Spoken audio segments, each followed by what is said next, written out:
Russell fam, in today's video I'm going to show you what to do with your leftovers from Taco Tuesday. Be back in just a second.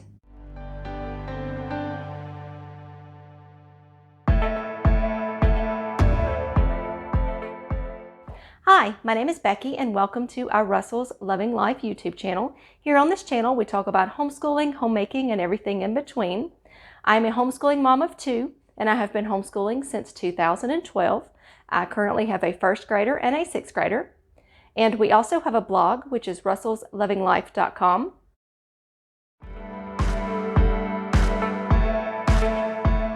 There I give you tips and tricks that I have learned through my years of homeschooling. If you are new to this channel, please consider subscribing and clicking that little bell notification down at the bottom. That just lets you know every time I upload a video. And if you are a returning Russell fam, we are so glad you are back. Okay, in today's video, I wanted to show you something a little different. I know lots of families do Taco Tuesdays, do Taco Thursdays, have a Mexican night, whatever it is.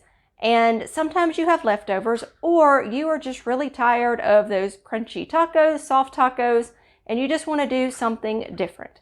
So in today's video, I'm going to show you what you can do with your leftovers, or what you can do if you are tired of having just tacos. We are going to make Mexican pizza. You heard me right, Mexican pizza. Let's turn this camera around and get started. I have my taco meat in my Fissler multi-pot, and typically I only cook my taco meat for an hour just because I don't want it really getting a scorched taste. It doesn't happen all the time, but sometimes it does have that taste, so I just usually cook it for an hour. And the minimum you can set your Fissler multi-pot is for 2 hours on slow cooking.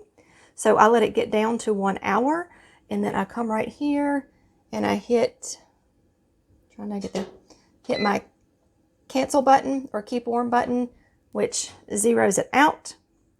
And I'm going to relieve the pressure off of this.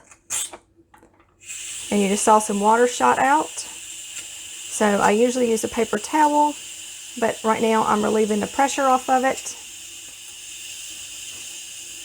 And that usually takes a few minutes. You want to make sure that your hand is not in the way of the steam, or it will get burned. I don't know if you can see the steam coming up that way. But we're going to let all the steam out. And it usually takes about a minute, just depending on how much pressure has been built up on here. So I'm going to pause it for just a second and let all the steam come out and get the camera set up so I can show you what is inside. Okay, all of the pressure is out. And then I'm going to take my spoon, just because it's hot over here, and I'm going to move it to release on my seal. I'm going to take this off, and I always take the top off in the direction of my face so the steam coming out doesn't hit me in the face. And this is what my taco meat looks like. I have a video that I will post in the iCard of actually how I make this taco meat. It's really, really easy.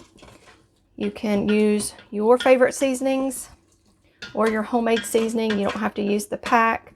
I used my own seasoning mix, but in the video I do use a pack just to show you how easy it is. So I'm going to move this over and we're going to get our Mexican pizzas assembled. All right, I have my little assembly line all made up. You can use whatever size taco shells you want. I preheated my oven to 350 if you just heard it beep. I am using the Mission flour tortillas that are, there's 10 of them in there, and they're the super soft. They're the big ones. I have used the small ones before. I'm just using these because we had soft tacos and I had some stuff left over. And this is typically what I do, is I do tacos one night, and then whatever is left over, I use to make the Mexican pizzas another night of the week. So, but if you finish all your taco meat, you can do like I just did. I made some more taco meat, and we're fixing to assemble this. First thing you're going to do, it's just like making a homemade pizza. Well, a little bit. But instead of using tomato sauce, I'm using our favorite brand of refried beans, and you can make your own if you want, but I have just found it's easier to do out of a can because typically I'm in a rush. But we are just going to move that over here. Just going to smooth this around all over, just like we are doing a pizza with our pizza sauce. And this just kind of holds everything in place and together. And to give it a little more stability, make it a little more sturdy. I don't really get the outsides, but you can if you want. But this is just how I've made it for years. Now I take my other taco shell and I put it on top, which just makes it a little more sturdy. And if you don't like the refried beans or that type beans, I have not tried it with like ranch style beans. If you mash them up, I'm pretty sure they would be good in here because I like ranch style beans with my Mexican food too. So I'm just going to show you how I do this one, and I assemble them all the exact same way. And you can put as heavy or as light, just like tomato sauce, as you want of the refried beans. All right. And then, however you want to assemble it, the way I have figured out best is to take a spoonful of taco meat, and sometimes there's a little water left in there. So I'm using, as you see, my slotted spoon, and I'm just going to spread it around. These are fun for kids to make. If you want to have them help you make supper one night and you have the time, this is just fun and easy, just kind of a symbol that they can put together. All right, so now we have our taco meat all over it, and I am going to sprinkle cheese on this one. Just kind of sprinkle it around. If you like, you can put cheese on the refried beans on the bottom part. It is all up to you. This is just kind of the basics of how to do it, but you can make it however you want it. When I'm making this for my husband, I use Rotel tomatoes. I make sure I drain the juice out of it because it does make it kind of runny and soggy.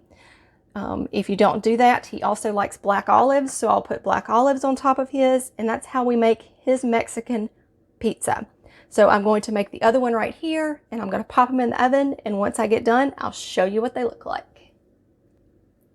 The pizzas are now in the oven. I have put them on 350 for 15 minutes, and I am using my Pampered Chef stoneware. You can use a cookie sheet, but every oven is different, and I try to cook it to where the cheese is browned on top just a little bit and that the tortilla shell is a little crunchy on the edges. I don't want it to burn, so you just kind of watch it. I check it at 10. If it looks good, I'll take it out. If not, I'll let it go to 15. But I did want to show you another idea that you can do with leftovers if your children are tired of just regular tacos. This one is fun. You take the refried beans and you take one taco shell, and I just put it in the middle. Just spread it out. And this one is big as my paper plate, so it's moving everywhere. So I take the beans and I spread them out. And then I'm going to take a dab of hamburger meat. And I'm just going to put it in here just a little bit, spread it out. Doesn't take much. And then a little bit of cheese. And then I'm going to roll this up. I'm going to fold in the two edges. And I roll right here. And I roll. And these have been in the fridge, so it ripped on me. So what you can do, we're going to pretend that didn't rip. But you take it just like this. And you put it in the fryer. And you make a chimichanga. And you have it just like this. So there's another option that you can do with your Mexican leftovers. But if you're going to roll it, either make sure it is a fresh one or that you warm it up so it is super soft. I thought I had warmed it up enough, but I did not. And if it rips like that, then just put it in the microwave for a few seconds, warm up those refried beans, and give it to one of the kids and say, go to town. So I'll be back as soon as the pizzas are done. just took these out of the oven. I don't know if you can hear that, but they are crunchy right here all the way around. And the cheese is good and melted. I'm gonna let this cool off for just a minute. It's like a regular pizza. You need to let it cool before you cut it, or it will just become a mess. So I will let you see what it looks like when it cools off. I typically let it cool off for about 5 minutes, and then I cut it.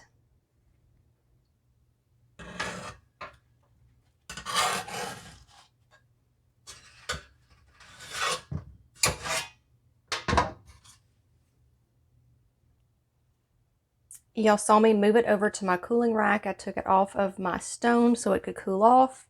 And then now I have put one on my plate right here.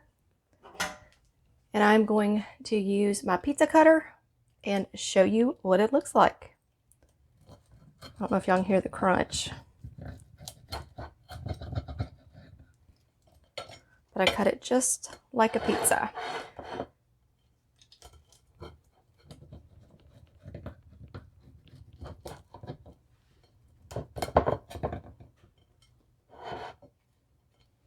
And if you want to go smaller, you can, but I typically just cut it into fourths.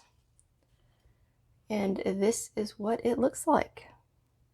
You can see the layer right here, the layer of beans, and then the yummy, and this is crunchy.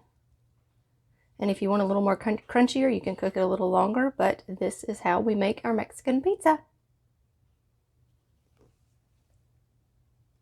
I hope this video has given you some ideas of some fun ways to change up Mexican night at your house, or what to do with some leftovers.